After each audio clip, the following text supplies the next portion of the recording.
ये है दिल्ली दर्पण।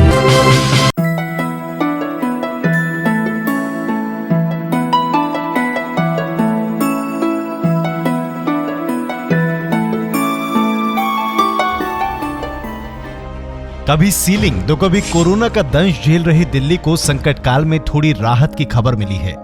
नॉर्थ एमसीडी ने अपने उन तमाम रिहायशी प्रॉपर्टियों को डीसील करना शुरू कर दिया है जिन्हें मॉनिटरिंग कमेटी ने गलत तरीके से सील कर दिया था।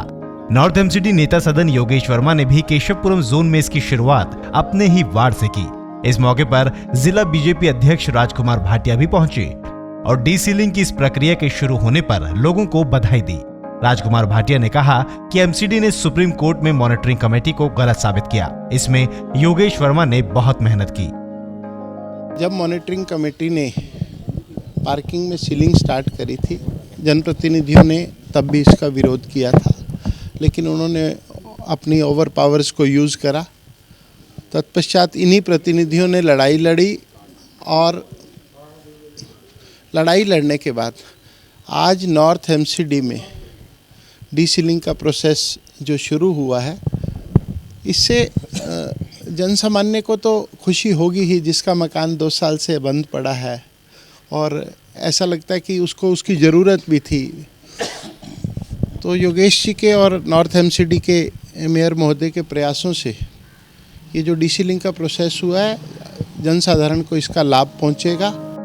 अशोक विहार के जे ब्लॉक में 3 प्रॉपर्टियों को सील किया गया था। योगेश वर्मा और राजकुमार भाटिया ने सभी को डीसील किया और उन्हें प्रमाण पत्र भी दिया।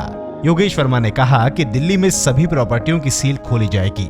लोगों को कहीं भी जाने की जरूरत नहीं है। एमसीडी खुद चलकर उन सभी को डीसील करेगी जिन्हें गलत तरीके से सील किया गया था। भारतीय जनता पार्टी सदैव सीलिंग का विरोध करती रही है। इससे पूर्व हमारे पूर्व अध्यक्ष मनोज तिवारी जी ने भी जब सील तोड़ी थी तो हम लोगों ने उस वक्त भी विरोध किया था कि जो मॉनिटरिंग कमेटी है वो अपनी पावर्स को एक्सीड कर रही है, और इस बात को केंद्र सरकार ने जब सुप्रीम कोर्ट के अंदर रखा और दिल्ली को बहुत बड़ी राहत केंद्र सरकार के द्वारा दी गई। और आपने देखा कि आज हम 370 जो है केशवपुरम जोन की प्रॉपर्टीज़ को खोलने जा रहे हैं। आज हमने अभियान की शुरुआत की है। जैसे ही ये ऑर्डर आया हमने इसको स्टडी किया। उस ऑर्डर को स्टडी करने के बाद करीब 1300 प्रॉपर्टीज़ जो हमारी नॉर्थ दिल्ली की थी उसकी हमने लिस्ट बनाई। मैंने स्थायी समिति के अंदर जब ये मुद्दा उठाया और उस मुद्दे के अंदर हमने सारी बात जनता के बीच में रखी और अधिकारियों के बीच में रखी, तो हमने एक लिस्ट बनवाई। लिस्ट में हमारा जो प्रयास ये था कि कोई भी अधिकारी किसी प्रकार से किसी को तंग ना करे। उस लिस्ट को हमने पब्लिकली किया और पब्लिकली करके इसके अंदर कोई फॉर्मेलिटीज़ नहीं थी, ना किसी को कोई ऐसा आदेश दिया गया कि आप एप्लीकेशन दो। हमारा ये प्रयास रहा कि हम लोग स्वयं जाकर लोगों के घरों में जाएं और प्रॉपर्टी को खोलें। और आपने देखा आज हम सभी खुद जो है हमारे सभी निगम पार्षद भी हर जगह जा रहे हैं और जाके प्रॉपर्टी, किसी ऑनर को आने की ज़रूरत नहीं है कि वो आके हमारे पास एप्लीकेशन दे। हमने खुद ही जाकर जनता को कह रहे हैं कि आज जो केंद्र सरकार के माध्यम से जो जनता को बहुत बड़ा राहत मिली है, हम स्वयं आपके पास देने के लिए आए हैं। त्योहारों के सीजन में उन लोगों के लिए ये सचमुच बहुत बड़ी राहत है जिनकी प्रॉपर्टी सील कर दी गई थी।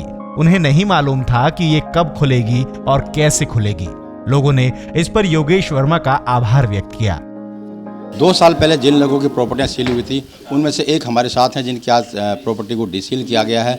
इनसे हम बात करते हैं। 2 साल हो गया, क्या ग्राउंड आपको बताया गया था इसमें और आपने खोल? ये अनऑथराइज बने हैं। एक ही टॉयलेट अलाउड होता है, बाकी हमने 2 स्टोर बना रखे थे। और योगेश जी की करने से इनके वार्ड के अंदर पहली डीसीलिंग आज हमारी हुई है। तो इस बात की बहुत खुशी है कि स्टार्टिंग हमारे यहाँ से हुई और सभी अन्य गणमान्य लोग आए हुए हैं। आपको अप्रोच करना पड़ा ये डीसील कराने के लिए? क्या कोई अप्रोच नहीं करा हमने, अपने आप ही योगेश जी का फ़ोन आया कि इसे डीसील करेंगे हम आज के दिन। तो आज ये टाइम पर आ गए और डीसीलिंग कर दी। तो 2 साल का एक बहुत लंबा पीरियड होता है। आपको लग रहा था कि ये होगा नहीं होगा, कुछ परेशानी क्या फील हो रहा? दिमाग में होता था, क्योंकि जरूरी नहीं थी हमारे लिए जो जगह थी ये, पर दिमाग में परेशानी रहती थी ना कि लोग देखते हैं कि क्यों हुआ, इसीलिए क्या है, क्या चक्कर है, जबकि ऐसी कोई खास बात नहीं थी। चलिए, तो बहुत खुशी है इन लोगों को जिनकी प्रॉपर्टी आज डीसील हुई है। इस तरह की 300 से ज़्यादा प्रॉपर्टियां केवल केशवपुरम जोन में हो रही हैं और इसी तरह की सारे जोनों में लगभग 1300 प्रॉपर्टियां डीसील होने जा रही हैं। तो दीपावली पर नॉर्थ एमसीडी का एक बहुत बड़ा तोहफा उन लोगों के लिए भी है। दिल्ली में रिहायशी प्रॉपर्टियों को डीसील होने की प्रक्रिया कुछ देर से ही सही लेकिन शुरू हुई। सचमुच ये राहत की बात है। इससे भी बड़ी राहत की बात यह है कि लोगों को डीसीलिंग के लिए कहीं अप्लाई नहीं करना पड़ेगा।